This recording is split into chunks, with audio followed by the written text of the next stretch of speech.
আসসালামু আলাইকুম প্রিয় দর্শক, আজকের ভিডিওতে আমরা আলোচনা করব নবম পে স্কেল বাস্তবায়ন হলে সরকারি চাকরিজীবীদের বেতন কিভাবে নির্ধারণ করা হতে পারে এবং পে ফিক্সেশন নিয়ে কেন এত আলোচনা চলছে। দীর্ঘদিন ধরেই সরকারি কর্মকর্তা কর্মচারীরা নতুন বেতন কাঠামোর অপেক্ষায় আছেন। এর মধ্যেই সবচেয়ে বড় প্রশ্ন হয়ে দাঁড়িয়েছে বর্তমান ইনক্রিমেন্ট এবং পুরনো বেতন নতুন স্কেলের সাথে কিভাবে সমন্বয় করা হবে। তাই আজকের ভিডিওটি খুব মনোযোগ দিয়ে দেখুন এবং আমাদের চ্যানেলটি সাবস্ক্রাইব করুন, কারণ আমরা একদম সহজ ভাষায় পুরো বিষয়টি তুলে ধরার চেষ্টা করেছি। বর্তমানে দেশের লাখ লাখ সরকারি চাকরিজীবীদের মধ্যে নতুন পে স্কেল নিয়ে ব্যাপক আগ্রহ তৈরি হয়েছে। বিশেষ করে বাজেটে ৩৫,০০০ কোটি টাকা বরাদ্দের আলোচনা সামনে আসার পর থেকেই বিষয়টি নতুন মাত্রা পেয়েছে। অনেকেই ভাবছেন জুলাই মাস থেকে হয়তো নতুন বেতন কার্যকর হতে পারে, আবার কেউ কেউ মনে করছেন ধাপে ধাপে বাস্তবায়ন করা হবে। অর্থাৎ যেভাবে বাস্তবায়ন করা হোক না কেন, সবচেয়ে গুরুত্বপূর্ণ বিষয়টি হচ্ছে পে ফিক্সেশন। কারণ আমরা কর্মচারীর প্রকৃত বেতন কত বাড়বে সেটি পুরোপুরি নির্ভর করবে এই হিসাবের উপর। অনেকেই পে ফিক্সেশন শব্দটি শুনলেও আসলে বিষয়টি পরিষ্কারভাবে বোঝে না। সহজ ভাষায় বলতে গেলে বর্তমানে কর্মচারীরা যে বেতন পাচ্ছেন তাকে নতুন স্কেলে কোন ধাপে নেওয়া হবে সেটাই হচ্ছে পে ফিক্সেশন। অর্থাৎ নতুন পে স্কেলে আপনার অবস্থান কোথায় হবে সেটি নির্ধারণের প্রক্রিয়া। একজন কর্মচারীর চাকরির মেয়াদ, ইনক্রিমেন্ট এবং বর্তমান বেতনের উপর ভিত্তি করেই এই হিসাব করা হয়। তাই একই গ্রেডে চাকরি করলেও সবার বেতন এক হবে না। যার চাকরির অভিজ্ঞতা বেশি তার বেতনও বেশি হবে। সাধারণত নতুন পে স্কেল নির্ধারণের জন্যই দুই ধরনের পদ্ধতি আলোচনা বেশি হয়। একটি হচ্ছে ইনক্রিমেন্ট ফ্যাক্টর পদ্ধতি এবং অন্যটি হচ্ছে পার্থক্যযোগ পদ্ধতি। এই দুই পদ্ধতির মধ্যে পার্থক্য অনেক বড়, কারণ একটিতে তুলনামূলক বেতন বেশি আসে, অন্যটিতে কিছুটা কম আসে। তাই সরকারি চাকরিজীবীরা সবসময় জানতে চান সরকার শেষ পর্যন্ত কোন পদ্ধতিতে যাবে, কারণ এর উপরই নির্ভর করবে নতুন পে স্কেলে প্রকৃত আর্থিক সুবিধা কতটুকু পাওয়া যাবে। চলুন প্রথমে ইনক্রিমেন্ট ফ্যাক্টর পদ্ধতি নিয়ে কথা বলি। ধরুন একজন সরকারি চাকরির মূল বেতন ১৩,০৫০ টাকা এবং তার গ্রেডের পুরনো স্টার্টিং বেতন ছিল ১০,২০০ টাকা। এখন এই দুই সংখ্যার অনুপাত বের করা হবে, অর্থাৎ বর্তমান বেতন স্টার্টিং বেতন দিয়ে ভাগ করা হবে। তখন যে অনুপাত পাওয়া যাবে সেটিকেই ইনক্রিমেন্ট ফ্যাক্টর বলা হয়। এরপর নতুন স্কেলে স্টার্টিং বেতনের সাথে সেই ফ্যাক্টর গুণ করা হবে। এই পদ্ধতিকে সাধারণত কর্মচারীরা বেশি সুবিধা পেয়ে থাকে। এবার আসি পার্থক্যযোগ পদ্ধতিতে। এই পদ্ধতি তুলনামূলক সহজ এবং অতীতের বেশিরভাগ পে স্কেলগুলোতেই বাংলাদেশে এই নিয়ম ব্যবহার করা হয়েছে। এখানে প্রথমে বের করা হবে একজন সরকারি কর্মচারী তার স্টার্টিং বেতনের চেয়ে বর্তমানে কত বেশি বেতন পাচ্ছেন।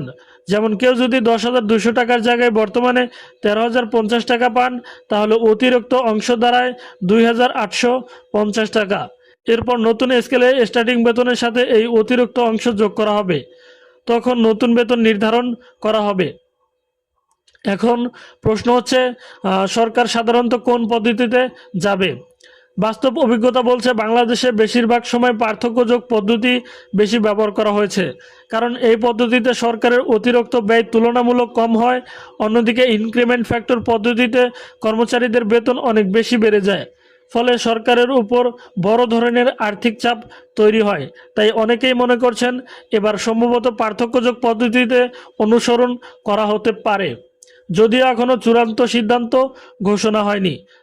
বর্তমানে সবচেয়ে বেশি আলোচনা হয়েছে 11 থেকে 20তম গ্রেডের কর্মচারীদের নিয়ে, কারণ এই শ্রেণীর কর্মচারীদের দ্রব্যমূল্যের ঊর্ধ্বগতিতে সবচেয়ে বেশি চাপে আছেন।